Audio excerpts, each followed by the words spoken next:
Hello, and welcome to the Murder House Radio Show. I'm your host, X. On this show, we will be covering serial killers, mass shooters, disappearances, true crime, and the most deplorable things and people in history. All that good, dark stuff. The Murder House Radio Show will be a radio show / podcast. I'll be uploading videos every Friday at 4 p.m. Mountain Standard Time. Make sure you hit the like and subscribe button. Once you hit the subscribe button, hit the bell notification and select all to get all notifications if you are viewing on YouTube. And hit follow if you are listening on a podcasting platform. So sit down, get comfortable, grab some coffee or whatever your preferred beverage is, turn off the lights, and enjoy the show. Hey everybody, I hope you had a good week and are having a good Friday so far. Let me know how your week was and how your Friday was down in the comments. When I'm recording this, my day has been going all good.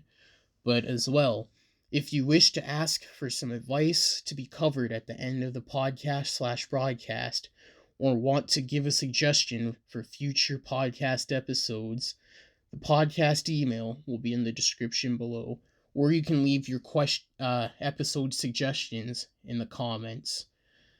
But, yeah, so there's that. Also, the sources for today's video will be in the description below. So, without any further ado, let's get into today's episode. Today's episode / broadcast will be on John Wayne Gacy.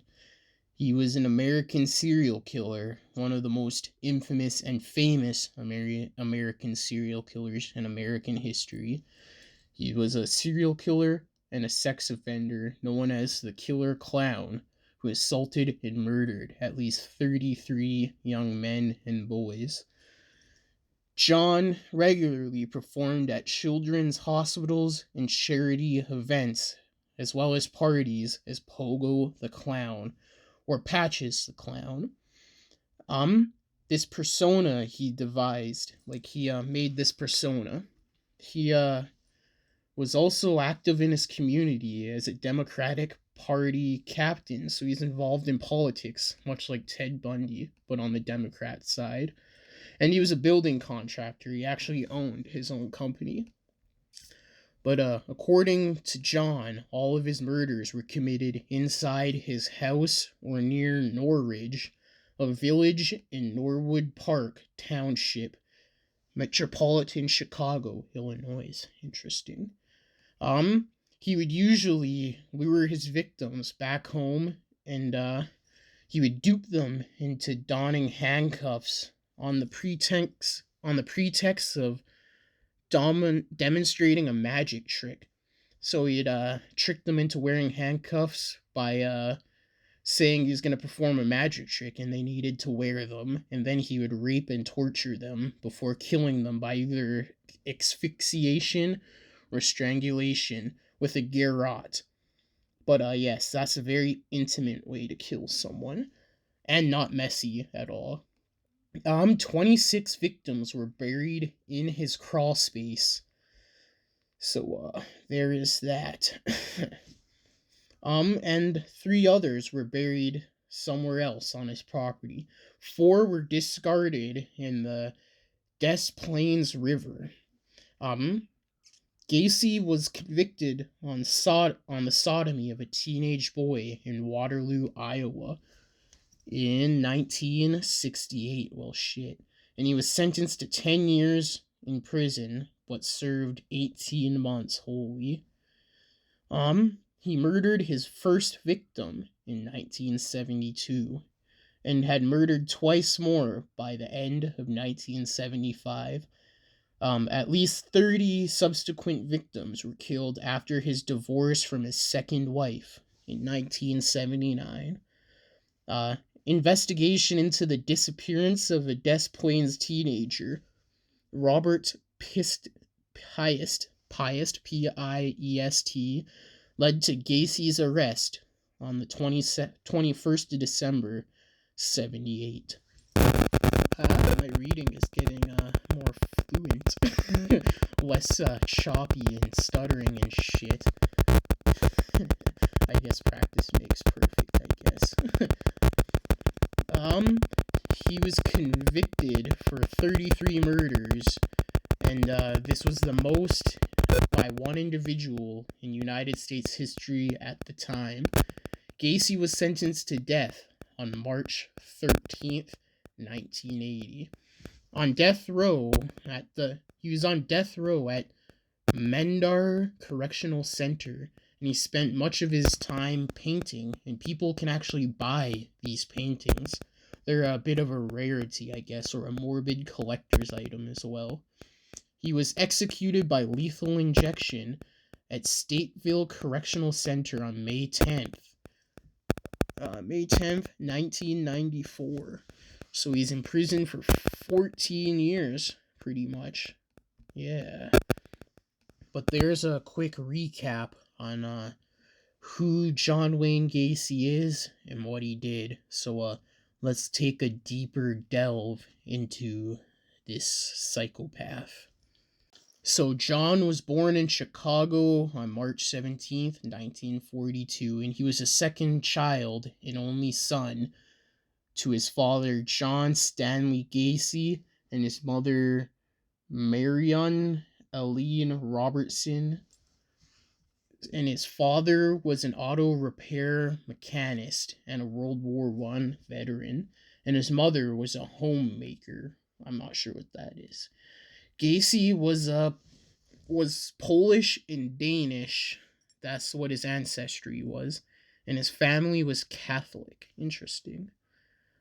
His grandparents, his paternal grandparents, so I think that's on his mother's side. They spelt their name Gacy, Gatza, G-A-T-A-Z, G-A-T-Z-A, or G-A-C-A, word. They immigrated to the United States from Poland, and then, also part of Prussia and Germany. Interesting. So, his childhood, he was close to his mother and two sisters, but endured a difficult relationship with his father. His father was an alcoholic who was physically abusive to him, his siblings, and his mother, so his wife. The father also belittled him, calling him dumb and stupid, and comparing him unfavorably with his sisters. So his dad was just a sack of shit, basically. On one of Gacy's earliest memories was being beaten with a leather belt for accidentally discarding car engine components his father had assembled. Oh, okay. His mother tried to shield him from the father's beating, which only resulted in accusations that he was a sissy and a mama's boy who would probably grow up a queer. Oof. Holy shit. Despite the mistreatment, Gacy still loved his dad, but felt he was never good enough in his father's eyes. Yeah, that's pretty fucking damaging for a kid and a fucking adult. That's damaging all around. But in 1949, this was 1949, he would have been 42, 43, 44, 45, 46, 47, 48, 49. He would have been 7-ish. So in 1949, Gacy's father was informed his son and another boy had been caught sexually fondling a young girl. Ooh, shit. His father whipped him with a razor strop as punishment. Jesus. Oh, so like a leather, it's like a belt for sharpening a razor, word. But, I would say that is a just punishment for fucking sexually fondling a young girl. That's fucked up. But, the same year, a family friend and a contractor would sometimes molest Gacy in his truck. Oof. So far, we have a troubled relationship with parents, or a parent, aka his father. sexual activity, either warranted or unwarranted, as forms of the fondling. It was probably unwarranted. So another sack of shit move. And fucking molestation, which is fucked up. He never told his father about the molestation from the family friend, and he was afraid that his father would blame him. Oh shit. He was also overweight. Gacy was overweight and unathletic, and because of his heart condition, he was told to avoid all sports during school. And during the 4th grade, Gacy began to experience blackouts. Oh shit. He was put in the hospital on occasion because of these blackouts, and also in 1957, from a brush of appendix a burst appendix. Fuck's sakes, I'm dumb, sorry guys. um he later estimated that between the ages of 14 to 18 he had spent almost a year in hospitals, and attributed the decline of his grades to missing school. So he was in the hospital a lot and his school suffered from it, which makes sense. His father, however, thought that these episodes were an effort to gain sympathy and attention, and openly accused his son of faking these conditions that landed him in the hospital. Oh, that's rough. Although his mother, sister, and few close friends never doubted his illnesses, Gacy's medical condition was never compulsively diagnosed. I was about to say it. If a doctor diagnosed you with it, you can't be faking it. But there again, it just said he was never diagnosed, so very well could have been faking it, but you never know. It says here that a friend of Gacy's in high school said several instances when his father ridiculed or beat his son without provocation, so unwarranted beatings, so abuse, straight up abuse.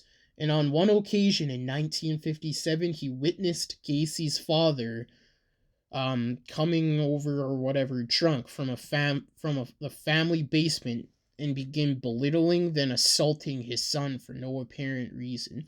So he came out from the basement and basically just started yelling and picking on his son and beating his son with no fucking reason. He basically saw him and was like, I'm fucking beat him, basically.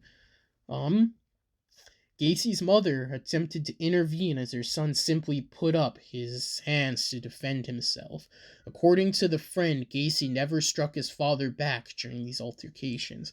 Yeah, you gotta fucking fight at that point. Fuck that shit. But how old was he? So, 57, 1957, 42, 43, 44, 45, 46, 47, 48, 49, 50. 53, 54, 55, 56, 57. He was about 15 when this happened. So, yeah, I probably would have tried to fight back at that age. I probably would have still got my ass kicked, but I would have tried to fight back. But there again, I was never abused or anything. I had a good childhood. Real good childhood. Loving parents and all that shit. I've been disciplined, but I've had loving parents. There's a difference between discipline and abuse. A clear difference. But it says here, career origins. So that was all his early life and childhood up until he was about 15. I'm assuming he graduated school. It doesn't say here. And then it says career origins. So in the 1960, at 18, Gacy became involved in politics. So right off the bat, right after high school, he became involved in politics. He worked as an assistant precinct captain, word. An assistant precinct captain for the Democrat Party, word. Worked as a president, captain, Democratic Party candidate in his neighborhood. So it was a low level, so like a neighborhood Democratic Party cabinet fucking assistant person. Word.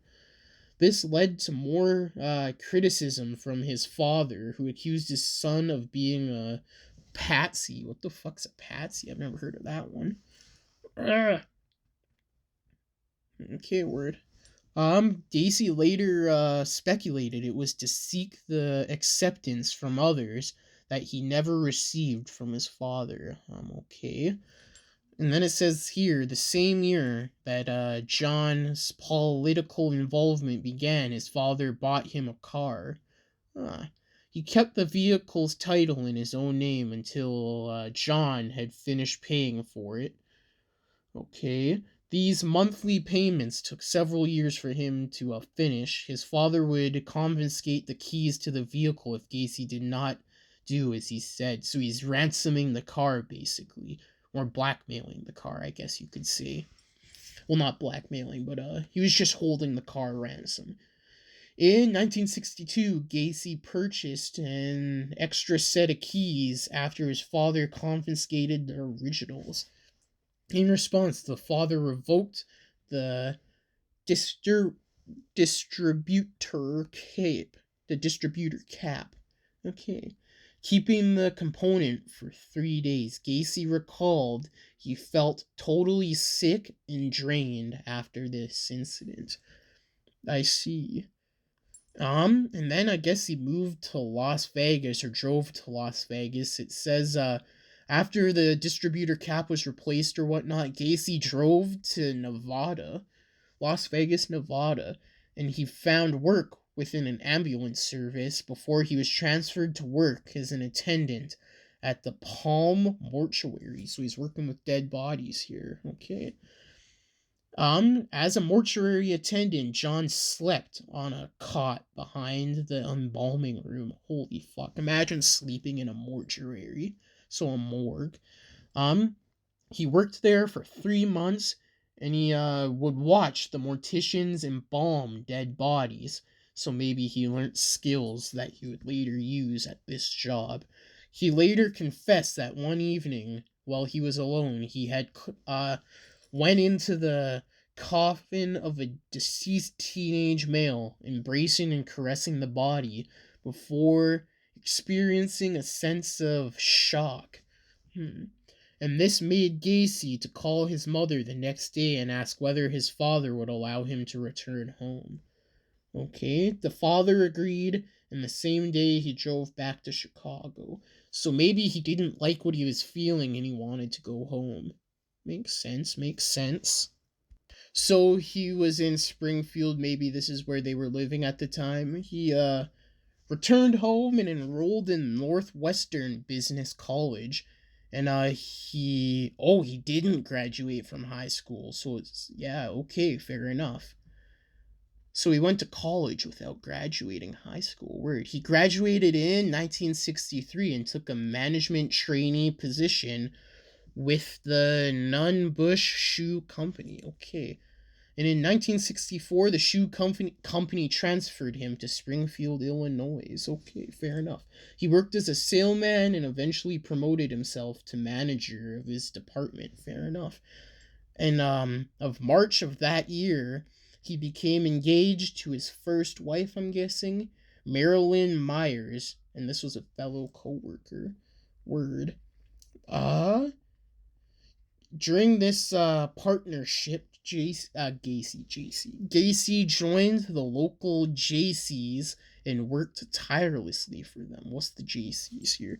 The United States Junior Chamber, also known as the JCs or JSI US, is leadership training and civic organization for people between the ages of 18 and 40.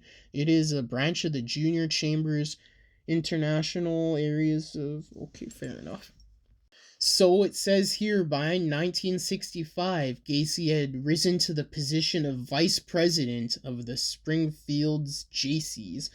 That same year, he was named the third most outstanding JC in the state of Illinois. Word. And then he moved to Waterloo, Iowa, where he managed a KFC. So Gacy was a well put together serial killer, I guess you could say. And then he was also a member of the Waterloo JCs. So these JCs seem to be a big part of them. And JCs is spelled Jaycees. But here we are, the KFC manager. After 6 months courtship, JC and Myers married in September 1964, and Marilyn's father subsequently purchased 3 KFCs in Waterloo, in Waterloo, Iowa. The couple moved there so he could manage the restaurants with the understanding that he would move into Marilyn's parents' former home, which had been vacant for the couple. Word. Alright, so, okay, fair enough. The offer was lucrative, obviously, and Gacy would receive $15,000 a year, the equivalent of about $123,900 as of 2021. So that's a fuckload of money then. Holy shit. Plus a share of the restaurant's profits. That's pretty fucking good. So yeah. Gacy relocated to Waterloo with his wife. He opened a club in his basement where his employees could drink alcohol and play pool. Sounds like a lit-ass boss. Although Gacy employed teenagers of both sexes at his restaurants, he socialized only with the young men. Ooh, okay, that's a little sus. Gacy gave many of them alcohol before he made sexual advances. Ooh, that is rape. He then rebuffed him. If they rebuffed him, he would claim his advances were simply jokes or a test of morals. Okay, then. In February 1966, Gacy's wife gave birth to their first son and a daughter in March 1967. Okay, so 2 kids. Gacy himself later described this period of his life as perfect. Word, sounds pretty perfect. He had finally earned his father's approval, and Gacy's parents went to visit in July 1966. His father privately apologized for the physical and emotional abuse he had inflicted throughout his son's childhood and adolescence and said, "Son, I was wrong about you," as he shook Gacy's hand. Well, I mean, at least he got an apology. That's fucking... Lots of people can't say that much, but still unrepairable damage for the most part, I would assume. But seems fairly almost normal up to this part, except the fucking fondling of a fucking girl back in the day, back when that shit happened. But yeah, seems pretty normal with the exception of that. And then, yeah, well, not normal because, abuse and all that shit, but yeah, so there's all of that. So this is all pre-killings, I'm pretty sure. So Waterloo JCs. In the Waterloo, Gacy joined the local JC's chapter, regularly offering extended hours to the organization. In addition to his 12 to 14-hour days, he worked as managing the KFCs. So he managed the 3 KFCs, word. At the meetings, Gacy often provided fried chicken and instead of being called Colonel, and insisted on being called Colonel. So he's a pretty dope dude until he started killing people. And he was a dope dude with the exception of all the fuck shit he does up until he starts killing people. But yeah. And then although Gacy was considered ambitious and something of a bargairt, the other JCs held him in high regards for his fundraising work, and in 1967 named him outstanding vice president of the Waterloo JCs, word. Fair enough. And then the same year, Gacy served on the board of directors. Okay. And John and other Waterloo Jaycees were also deeply involved in wife swapping, prostitution, pornography, and drug use. Holy fuck. These guys sounded like a bunch of partying swingers. Like, the wife swapping as mean as long as everybody's willing participants in this and they're all having a good time. Fucking do you, I guess. Fuck's sakes. Whatever floats your boat as long as it's all consensual. Fuck. And then here comes his assault of Donald Voorhees. Oh fuck, Jason Voorhees, Donald Voorhees, holy shit. So it says here in August of 1967, Gacy sexually assaulted 15-year-old Donald Voorhees, the son of a fellow Jaycee. Gacy lured Voorhees to his house upon the promise of showing him heterosexual stag films. So what, porn? Stag films is a type of porn, yeah. Regularly played at the Jaycee events, okay? Gacy plied Voorhees with alcohol, so he got him drunk, allowed him to watch the porn, then persuaded him to engage in mutual oral sex, adding, "You have to have sex with a man before you start having sex with women." Oof. Over the following months, Gacy similarly abused several other youths. Oh. So here is his major downfall. Fuck. Including one whom Gacy encouraged to have sex with his own wife before blackmailing him into performing oral sex on him. Well, I mean, if someone found out that he banged Gacy's wife, that would look bad on the wife, but it'd also look bad on Gacy, because, fuck. Gacy tricked several teenagers into believing he was commissioned to conduct homosexual experiments in the interest of scientific research and paid them up to $50 each. Well, shit. That's, fucking disturbing. In March 1968, Voorhees reported to his father that Gacy had sexually assaulted him. Voorhees Sr. immediately informed the police, who arrested Gacy and charged him with performing oral sodomy on Voorhees and the attempted assault of 16-year-old Edward Lynch, Lynch. Gacy denied the charges and demanded to take a polygraph test. The results indicated that Gacy was nervous when he denied any wrongdoing in relations to the assaults. Well, shit.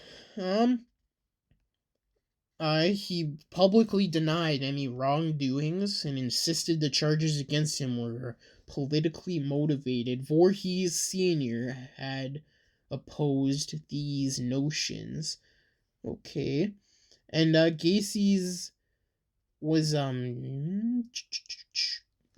demoted or taken away from the president of the Iowa's Jaycees. Oh no, fuck, he was nominated for the president of the Iowa Jaycees. Okay then. Several fellow Jaycees found Gacy's story credible and railed to his support. Oh shit. And then on May 10th, 1968, Gacy was indicted of the sodomy charges. So he was convicted on those charges? Word? Okay. Fair enough. So there is all that. So, he was also involved in witness intimidation. He pressured or persuaded one of his employees, 18-year-old Russell, to physically assault Voorhees in an effort to discourage the boy from testifying. Well, shit.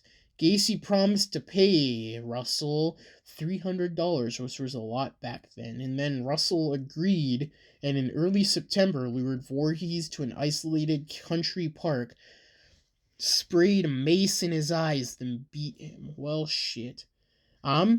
Voorhees escaped, reported the assault to police, and identified Russell as his attacker. They arrested him, and the following day, while initially denying any involvement, he soon confessed to assaulting Voorhees and said he had done so at Gacy's request. Well, shit. And then police arrested Gacy and laid an additional charge of hiring Russell to assault and intimidate Voorhees. That's not a good look. And then on the 12th of fucking September 1968, he was ordered to undergo a psychiatric evaluation at the psychiatric hospital of the University of Iowa.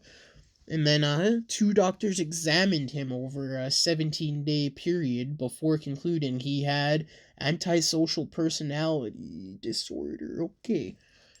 And he was unlikely to benefit from any therapy or medical treatment. Okay. Makes sense at that time, I guess. They didn't know much back then, I guess. I'm not too sure. I'm not a doctor or well-versed in that type of stuff. But, and that his behavior patterns were likely to bring him into repeated conflict with society. You fucking think? Holy. The doctors concluded he was mentally competent to stand trial. Fair enough. So, November 7th, 1968, he pled guilty to 1 count of sodomy in relation to Voorhees, but not guilty to the charges of the other use. And Gacy's claimed Voorhees had offered himself to him and that he had acted out of curiosity. His story was not believed. Gacy was convicted of sodomy on December 3rd and sentenced to 10 years in prison to be served in the Anamasa State Penitentiary. And as I said earlier, I think he only served 18 months. That same day, his wife petitioned for divorce and requested she be awarded the couple's home and property, sole custody of their 2 children, and alimony. Oof. The court ruled in her favor. Well, that's good, because he's a fucking pedophile. And the divorce was finalized September 18th, 1969. He never saw his wife or children ever again. Good. On Christmas Day, 1969, Gacy's father died from fucking cirrhosis of the liver, okay? When told the news, Gacy collapsed on the floor crying. His request for a supervised compassion leave to attend the funeral was denied. Okay. So Gacy was granted parole with 12 months probation on June 18th, 1970. He was after serving 18 months, like I said, out of his 10-year sentence, which is bullshit. The conditions of his parole included that Gacy relocate to Chicago to live with his mother, and that he must observe a 10 p.m. curfew. So on his release, Gacy told a friend and fellow JC, Clarence Lane, who picked him up from the prison and had remained steadfast in his belief of Gacy's innocence, okay, that he would never go back to jail, and that he intended to reestablish himself in Waterloo. And then within 24 hours of his release, Gacy had relocated to Chicago. He arrived there on June 19th and shortly after obtained a job as a short order cook in a restaurant. Fair enough. Oh shit, and then he was fucking caught another case for sexually assaulting another teenage boy who claimed he had lured him into his car at Chicago's Greyhound bus terminal and driven him to his home, where he had attempted to force the boy into sex. The court dismissed this complaint when the boy failed to appear. Oh shit. And this was on February 12th, 1971. So he diddly darn dare done fucked up again and became a pedo once again. But once a pedo, always a pedo. On June 22nd, John was arrested and charged with aggravated sexual battery and reckless conduct. Okay. The arrest was in response to a complaint filed by a youth who claimed that Gacy had flashed a sheriff's badge, lured him into his car, and forced him to perform oral. Ugh. These charges were dropped after the complaint attempt to blackmail Gacy. Okay. Iowa Board of Parole did not learn of these incidents, and 8 months later, in October 1971, Gacy's parole had ended. The following month, records of Gacy's previous criminal convictions were sealed. Yo, how the fuck didn't probation figure this shit out, bro? They should have locked his ass right the fuck back up. But when he was first convicted of any of this sexual shit with children, they should have fucking put him down. Like, straight the fuck up. Bullet to the back of the ear, twice, double tap, pop, pop. But, yeah. So, he did his thing, moved to, 82nd, 8213 West Summerland Avenue, and, yes, he had financial assistance from his mother, blah, blah, blah, blah, blah. And then he, got married a second time in August 1971, shortly after Gacy and his mother moved into the house. So he moved to this house with his mother, he got married to Carol Hoff, a divorced mother with 2 young daughters. They were married on July 1st, 1972. Okay. They moved in to his house shortly afterward. Shortly after announcing their engagement, Gacy's mother moved out of the house shortly before the wedding. Okay. Yeah, I don't get how a mother, let alone any woman, can marry a fucking pedo. A convicted pedo. But yeah, anyways. By 1975, Gacy had told his wife that he was bisexual. After the couple had sex on Mother's Day that year, he informed her this would be the last time they would ever have sex. What? Why? Jeez. He began spending most of his evenings away from home, only returning in the early hours of the morning with excuses he had been working late. Okay. His wife observed John bringing teenage boys into the garage and found gay porn in men's wallets and identification inside the house. She confronted him about this, and he informed her angrily that it was none of her business. Well, shit. And then, following a heated argument, when she failed to balance the checkbook correctly, on October 1975, Carol Gacy asked her husband for a divorce. He agreed to his wife's request, although by mutual consent, Carol continued to live at the house until 1976 in February, when she and her daughters moved into their own place.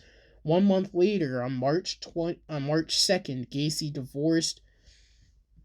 Gacy's divorce decreed upon the false grounds of Gacy's infidelity with women. Okay, word. So the divorce was finalized. Fair enough. So by this point, he's been divorced twice, 2 wives, and his homosexual activities had became open. And then the PM contractors, he established this in 1971, and then the clown, although his membership at a local moose club,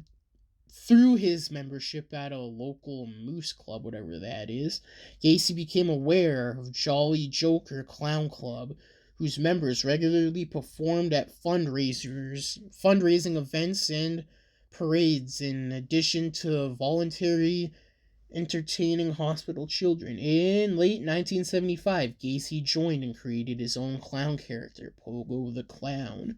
So this is when his alternate ego was created. So he described Pogo as a happy clown, whereas Patches was a more serious character. So maybe he killed his Patches. Gacy seldomly earned money from his performances and later said that acting as a clown allowed him to regress into childhood. Okay. He performed as both Pogo and Patches at numerous local parties, political functions, charity events, child hospitals, and sometimes Gacy would remain in his clown garb after performances and briefly drink at local bars, dressed up as a clown before returning home. Imagine going to a bar and seeing a dude dressed up as a clown. Gacy's voluntarily public service as a clown throughout the years of his murders had led him to be known as the killer clown, obviously. Okay, so blah blah blah blah blah. There's a bunch of other shit. You can read this all yourselves in the sources below. But let's get into his murders, what you've all been waiting for. So Gacy's first known murder was Timothy McCoy. So this happened on January 3rd, 1972. According to Gacy's later account, following a family party on the evening of January 2nd, he decided to drive to the Civic Center in the Loop to view a display of ice sculptures in the early hours of the following morning. He then lured 16-year-old Timothy Jack McCoy from Chicago's Greyhound bus terminal into his car. McCoy was traveling from Michigan to Omaha, Nebraska. Gacy took McCoy on a sightseeing tour of Chicago, and then they went back to his house with the promise that he could spend the night and be driven back to the station in time to catch his bus. Before McCoy's identification, he was known simply as the Greyhound busboy. Oof. John said he woke early the following morning to find McCoy standing in his bedroom doorway with a kitchen knife. Okay. He then jumps from his bed and McCoy raised both arms in a gesture of surrendering, tilting the knife upwards and accidentally cutting Gacy's forearm. Gacy twisted the knife from McCoy's wrist, banging his head against the bedroom wall, kicking him against his wardrobe, and walked towards him. McCoy then kicked Gacy in the stomach, doubling him over. Gacy then grabbed McCoy, shouting, "Motherfucker, I will kill you." He then wrestled McCoy to the ground and stabbed him repeatedly in the chest, and he strangled him. McCoy was dead, and Gacy claimed he had washed the knife off in his bathroom, then went to his kitchen and saw an open carton of eggs and a slab of unsliced bacon on the kitchen table. Fat ass remembering most details. Just kidding. But McCoy had also set the table for the two. So maybe he was just asking him a question and fucking Gacy was overthinking. Like, I let this random boy into my house, he's trying to kill me. Set the table for the two. He had walked into Gacy's room to wake him while absently carrying the knife in his hand. Yes, exactly what I just said. Gacy bruised McCoy in his had buried McCoy in his crawl space and later covered the grave with a layer of concrete. In an interview several years after his arrest, Gacy said that immediately after killing McCoy, he felt totally drained. He had noted that as he stabbed McCoy, and as he listened to the gurgulations and gasps for air that he had experienced a mind-numbing orgasm. So he fucking had an orgasm killing this kid. Shit. He added that when I realized that death was the ultimate thrill. That's when he realized that death was the ultimate thrill. Okay. And then his second murder was, Gacy said the second time he committed murder was around January 1974. This victim's remains unidentified. Gacy strangled him and then placed the body in his closet before burial. He later stated that bodily fluids leaked from the victim's mouth and nose. staining his carpet. As a result, Gacy regularly stuffed clothes rags and victims' own underwear or a sock into the mouth of the subsequent victims to prevent this leakage from happening. Okay. So, depending on how you look at it, this is his second confirmed murder or his third murder, and this is the murder of John Butakanovic. So, I'm just going to call him John. On July 31st, 1975, another of Gacy's employees, John, an 18-year-old from Lombard, disappeared.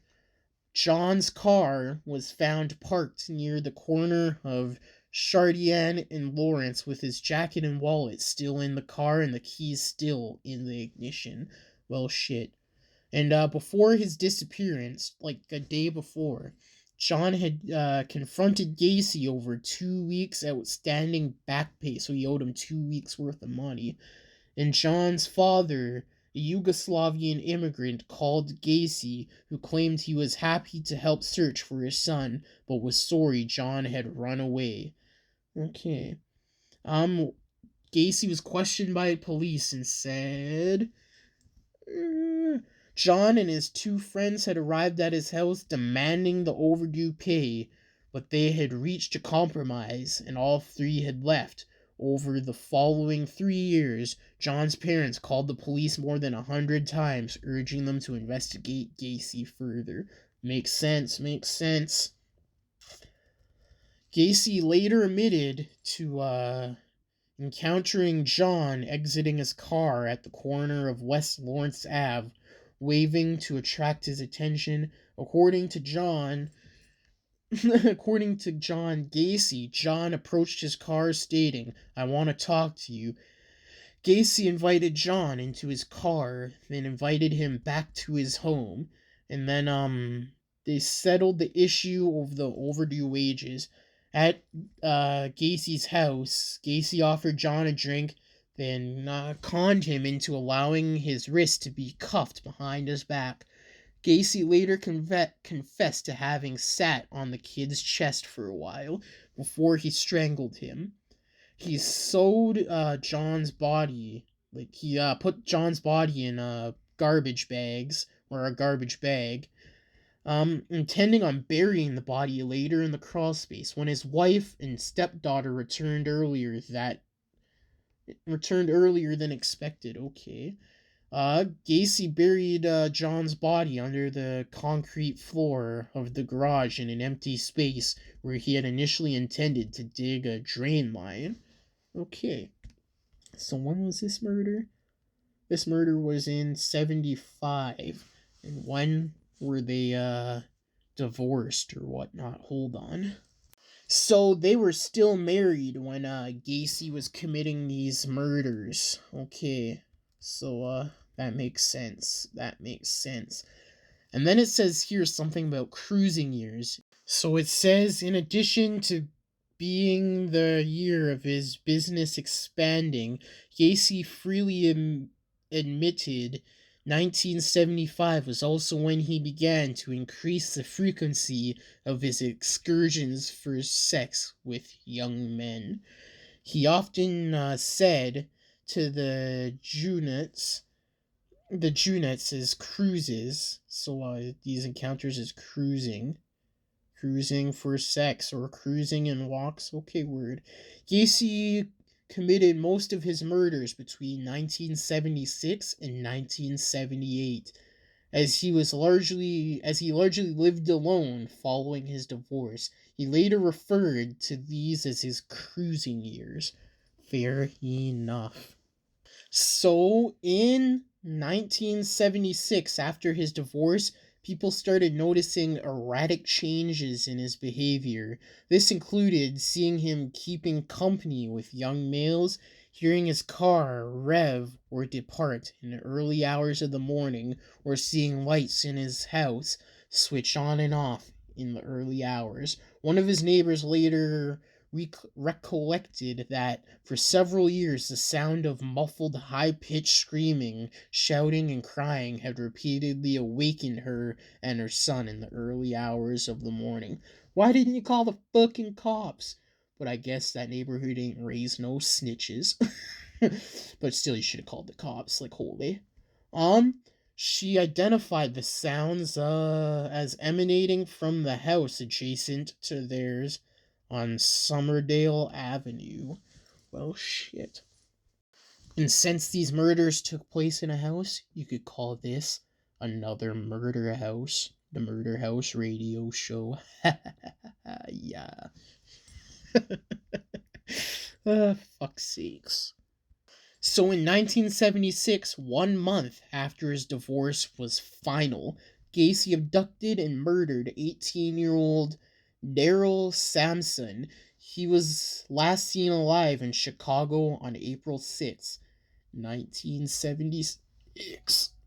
Gacy buried him under the dining room with a section of cloth lodged in his throat. And then 5 weeks later, on May 14th, 15-year-old Randall Refet disappeared while walking home from Scene High School.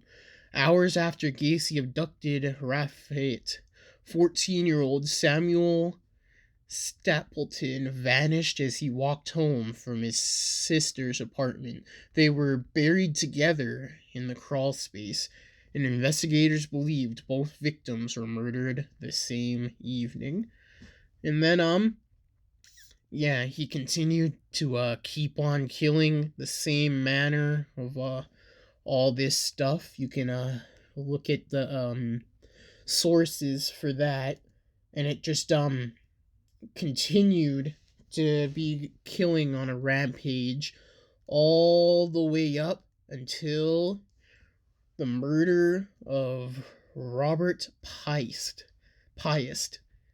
Did I cover that? Huh.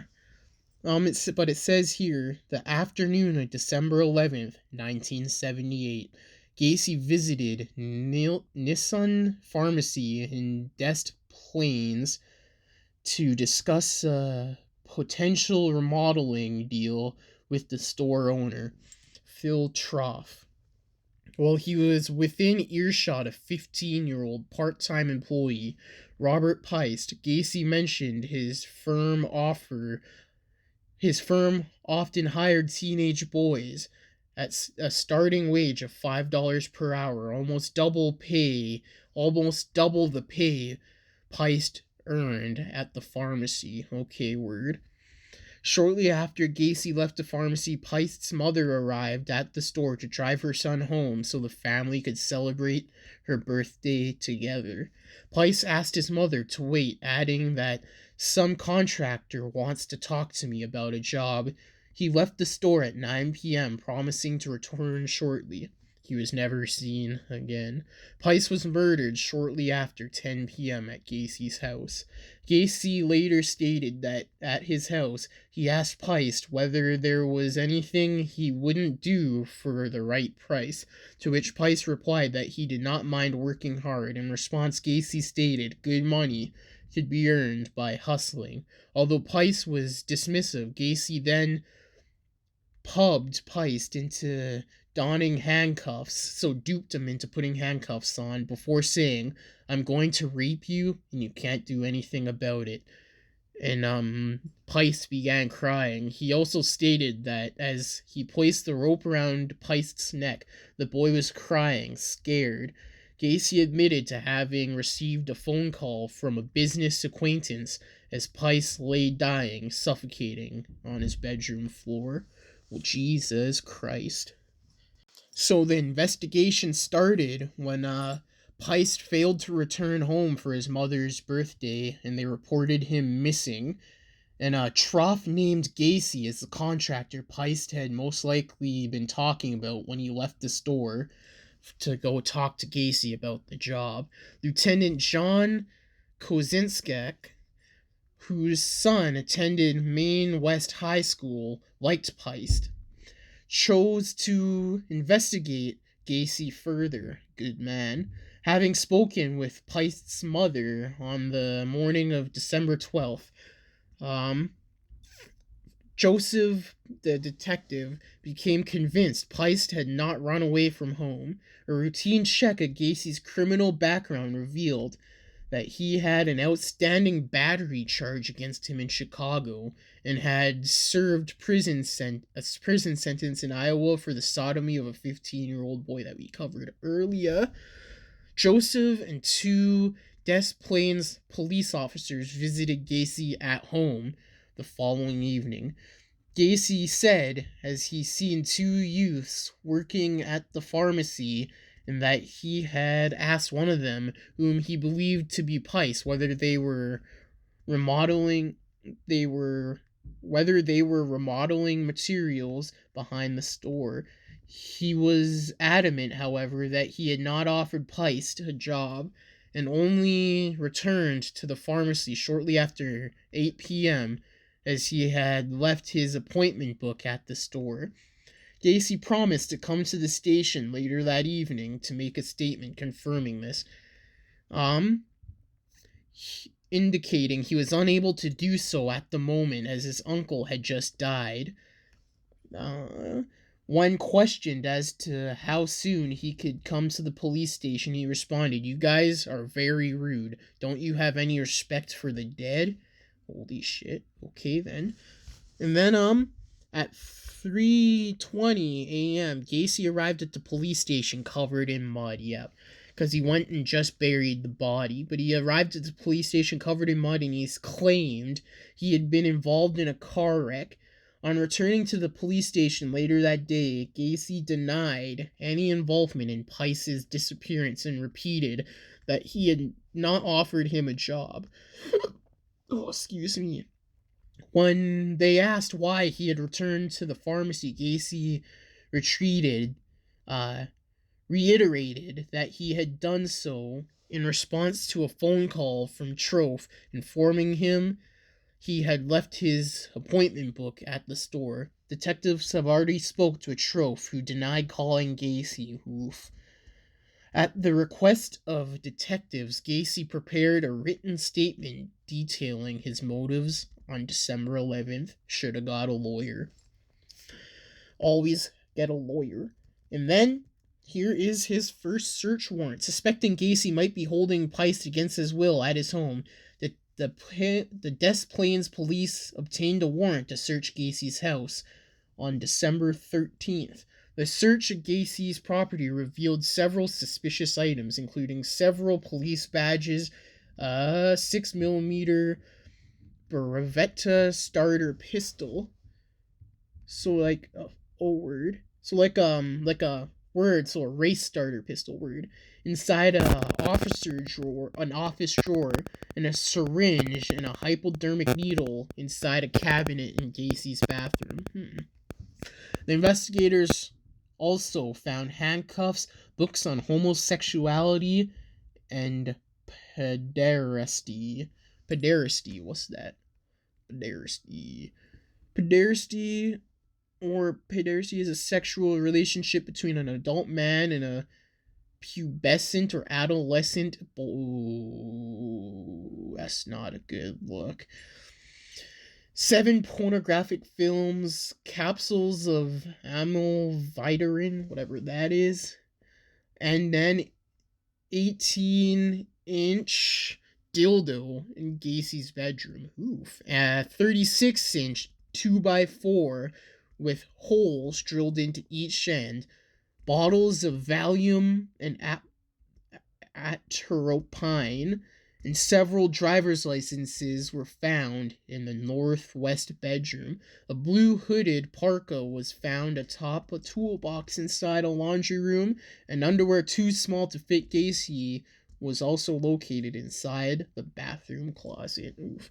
In the northwest bathroom, investigators found a class of 1975 Maine West High School ring engraved with the initials JAS. Investigators also recovered Nissen Pharmacy photo receipt from a trash can alongside a 36-inch section of nylon rope. Well, shit. That's hella suspicious right there. Hella fucking suspicious. Jesus Christ. So they placed Gacy on 24-hour surveillance, and on December 15th, Des Plaines investigators obtained further details of Gacy's battery charge, leading the complaints. Jeffrey Rignall had reported that Gacy had lured him into his car, then chloroformed, raped, and tortured him before dumping him, with several chest and facial bruises and rectal bleeding in Lincoln Park the following morning. Oof. In December 16th, Gacy was becoming affable with the surveillance detectives, regularly inviting them to join him for meals in restaurants and occasionally for drinks in a bar or at his home. He repeatedly denied that he had anything to do with Peist's disappearance and accused the officers of harassing him because of his political connections or because of his recreational drug use. Okay. Um, Word. So there's that. Um, and on December 17th, I believe. Yes, on December 17th, on the evening, Gacy invited detectives Alberanch and Heimester to a restaurant for a meal in the early hours of December 18th. He invited them into another restaurant where, over breakfast, he talked of his business, his marriages, and his activities as a registered clown. At one point during the conversation, Gacy remarked, "You know, clowns can get away with murder." Ooh. I don't know why you would say that to cops who are following you. But yeah. And then there was a civil suit launched on Gacy, I'm pretty sure, and it says by December 18th, Gacy was beginning to show signs of strain from the constant surveillance. Oh, he did this on the cops, the civil suit. He was unshaven, looked tired, appeared anxious, and was drinking heavily. That afternoon, he drove to his lawyer's office to prepare a $750,000 civil suit against the Desta police, demanding they cease their surveillance. Word. The same day, the serial number of the Nissan Pharmacy photo receipt found in Gacy's kitchen was traced to 17-year-old Kim Byers, a colleague of Priest's at the pharmacy. Byers admitted when contacted in person the following day that she wore the jacket on December 11th to shield herself from the cold. She had placed the receipt in the para pocket just before she'd given the coat to Peist as he left the store. Oof, claiming a contractor wanted to speak with him. Okay. This statement contradicted Gacy's previous statements that he had no contact with Robert Peist on the evening of December 11th. Ooh, shit's falling apart real quick here, real fucking quick.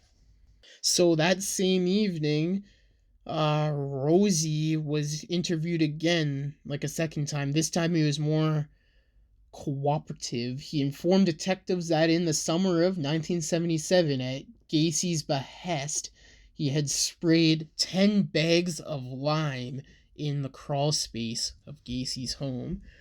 And then on December 19th, investigators began compiling evidence for a second search warrant at Gacy's house. On the same day, Gacy's lawyer filed the civil suit against the Des Plaines police.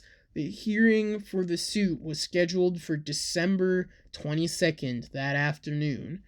So that afternoon, Gacy invited the surveillance detectives inside his house again as Officer Robinson distracted Gacy with conversation. Officer Schultz walked into Gacy's bedroom in an unsuccessful attempt to write down the serial number of a TV set they suspected of belonging to John Sykes.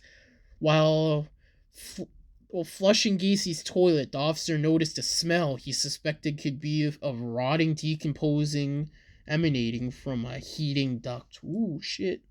The officer who had searched Gacy's house previously had failed to notice this, as the house had been cold. Well, shit. So during the interview of Rossi, Rossi, he claimed, like, they asked him where they think he might have placed Pest's body, and he denied any knowledge of the whereabouts, but he soon said it might have been in the crawl space, and remarked on Gacy's insistence that he not deviate from where he was instructed to. So there is that. Cram informed investigators of Gacy's attempt to rape him in 1976. He stated that after he and Gacy had returned to his house after the December 13th search of the property, Gacy had turned pale after seeing a clot of mud on his carpet, which he suspected had come from the crawl space. Cram said Gacy had grabbed the flashlight and immediately entered the crawl space to look for evidence of digging. When asked whether he had been to the crawl space, Cram replied he had once been asked by Gacy to spread lime down there, and had also dug trenches when Gacy had explained where he wanted pipes or whatnot. Cram stated that these trenches were 2 feet wide, 6 feet long, and 2 feet deep. The size of graves. Well, shit. So on the evening of December 20th, Gacy drove to his lawyer's office to attend a scheduled meeting and to discuss the civil suit trial or whatnot. On his arrival, Gacy appeared disheveled and immediately asked for alcohol, and he was given a bottle of whiskey from the car of the person who fetched it or whatnot. And on his return, Amaret asked Gacy what he had to discuss with them. Gacy picked up a copy of the Daily Herald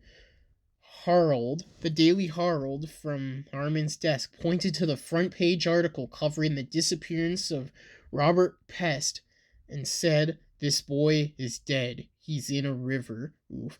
Then he proceeded to give a rambling confession that ran into the early hours of the following morning.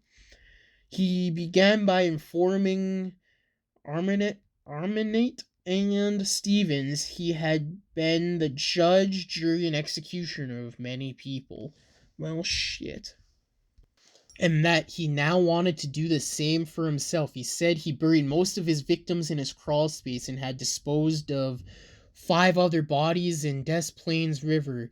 Gacy dismissed his victims as male prostitutes, hustlers, and liars, to whom he gave the rope trick, adding he sometimes awoke to find dead, strangled kids on his floor, with their hands cuffed behind their backs. He had buried their bodies in his crawl space as he believed they were his property. Well, shit. So, because of the whiskey, Gacy fell asleep, and I'm guessing his lawyer, the Amaret, immediately arranged a psychiatric appointment for Gacy at 9 a.m. that morning. So on awaking several hours later, Gacy shook his head when informed by Amaret he had confessed to killing approximately 30 people, saying, "Well, I can't think about this right now. I've got things to do." Ignoring his lawyer's advice regarding his scheduled appointment, Gacy left their office to attend to the needs of his business. Well, shit, there is that. Imagine being a lawyer and having one of your clients drunkenly confess to killing over 30 people and knowing you can't do anything because of patient confidentiality. That would be fucking wild.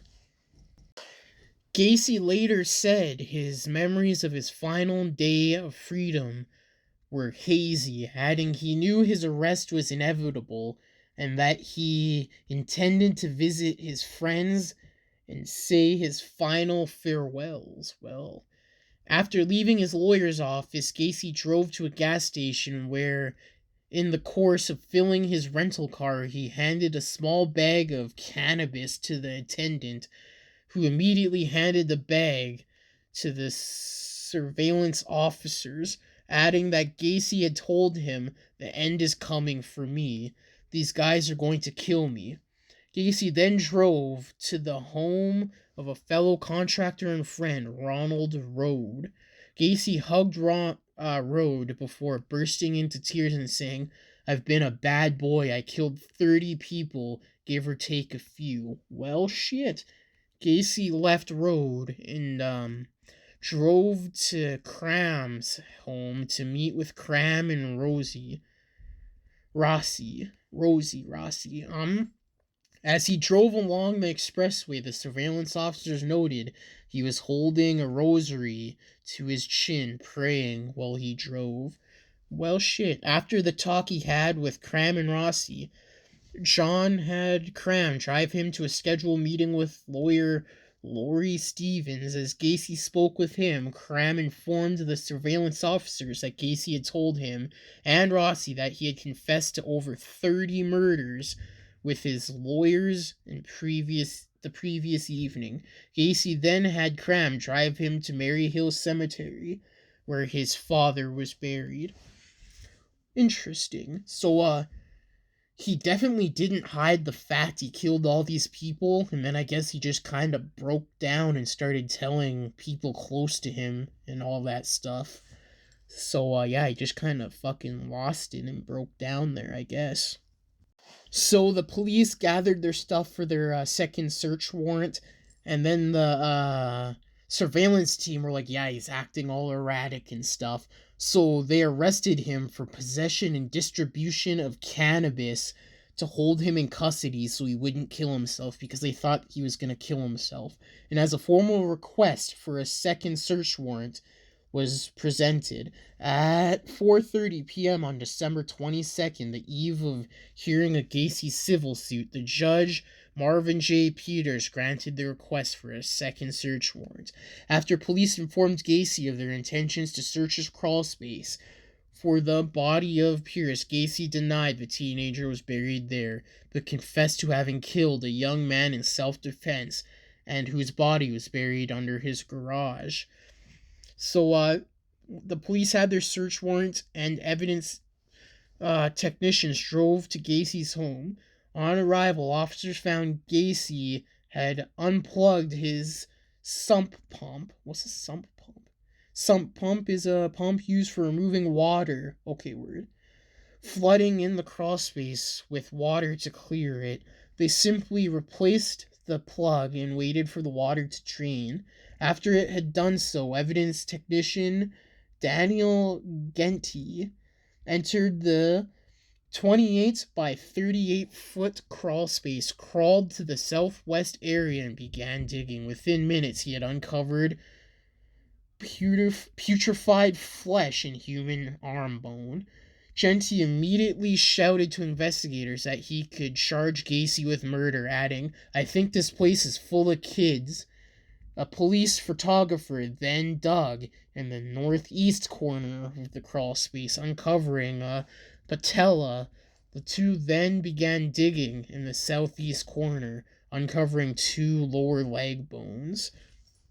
The victims were too decomposed to be piced, as the body discovered in the northeast corner was later unearthed. A criminal scene technician discovered the skull of a second victim alongside this body. Later excavations of the feet of this second victim revealed a further skull beneath the body. Because of this, technicians returned to the trench where the first body was unearthed, discovering the rib cage of a 4th victim within the crawl space, confirming the scale of the murders.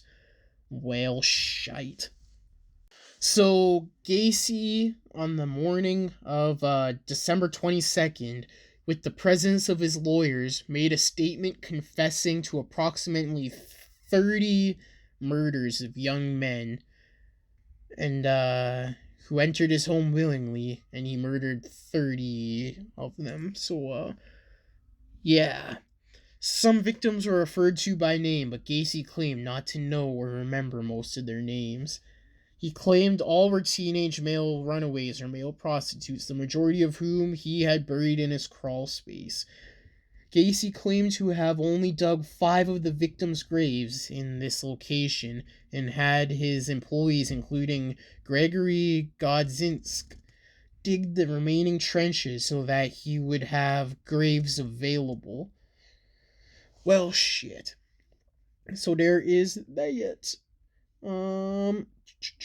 In January 1979, he had planned to conceal the corpses even further by covering the entire crawl space with concrete.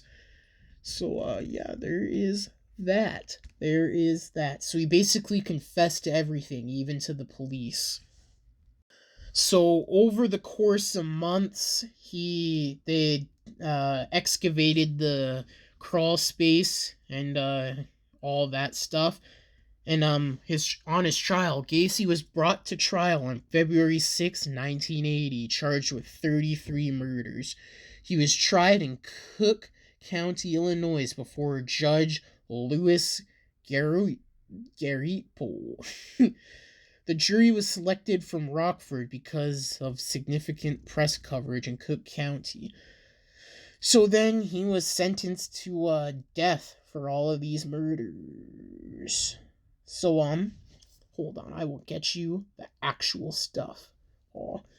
The jury deliberated for less than 2 hours and found Gacy guilty of 33 charges of murder. He was also found guilty of sexual assault and taking indecent liberties with a child, both convictions in reference to Robert Piest.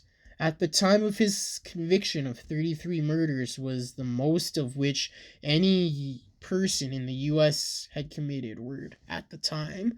In the sentencing phase of the trial, the jury deliberated for more than 2 hours before sentencing Gacy to death for each murder committed, so 33 death sentences. After the Illinois statute of capital punishment came into effect in June 1977, his execution was set for June 2nd, 1980. Word. So then, he was put on death row, all that good stuff, and he filed a bunch of appeals that were all shot down, and then there is his execution.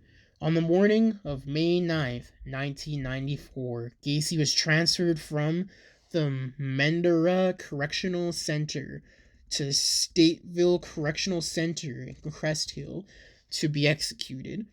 That afternoon, he was allowed a private picnic on the prison grounds with his family. For his last meal, Gacy ordered a bucket of KFC chicken, a dozen fried shrimp, French fries, fresh strawberries, and Diet Coke.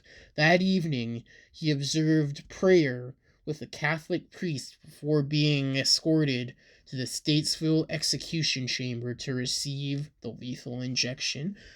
Before the execution, again, the chemicals used to effect the execution solidified unexpectedly, clogging the IV tubes used to administer the chemicals into Gacy's arm,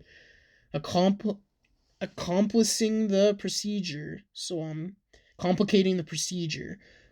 Blinds covering the windows through which witnesses observed the execution were drawn. The execution team replaced the clogged tubes. After 10 minutes, the blinds were reopened and the execution resumed. The entire procedure took 18 minutes. Oof. Anesthesiologists blamed the problems on the prison officials' inexperienced at conducting an execution, saying that had correct execution procedures been followed, the complications would never have occurred. This error apparently led to Illinois adopting an alternative method of lethal injection. Okay. On this subject, one prosecutor at Gacy's trial, William Knuckle, said he got a much easier death than any of his victims. Very true. And according to reports, Gacy was a diagnosed psychopath who did not express any remorse for his crimes, obviously.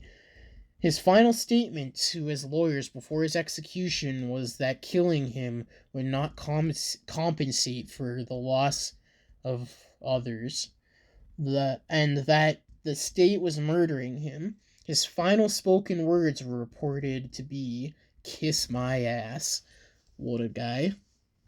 So, at the hours leading up to his execution, crowds gathered outside, estimated to be over 1,000 people gathered outside the correctional center, and the vocal majority were in favor of the execution, although a number of anti-death penalty protesters were also there.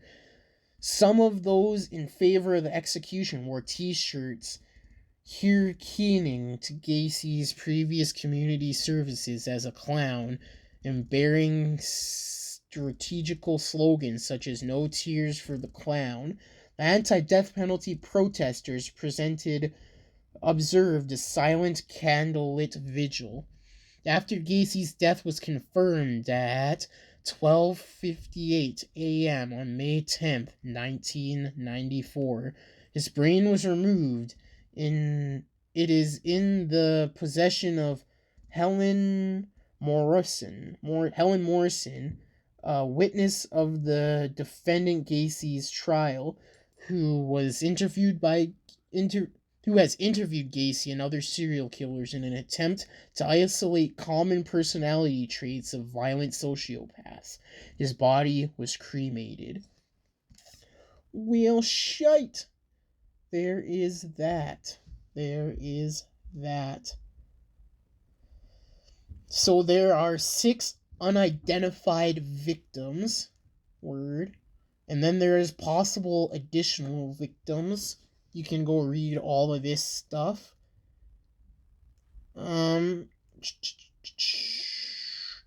If you want to see more, there's a bunch of stuff.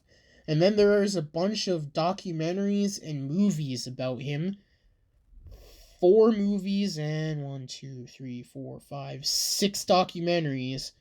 And yeah, there is that. So this is one of the more heavy hitters.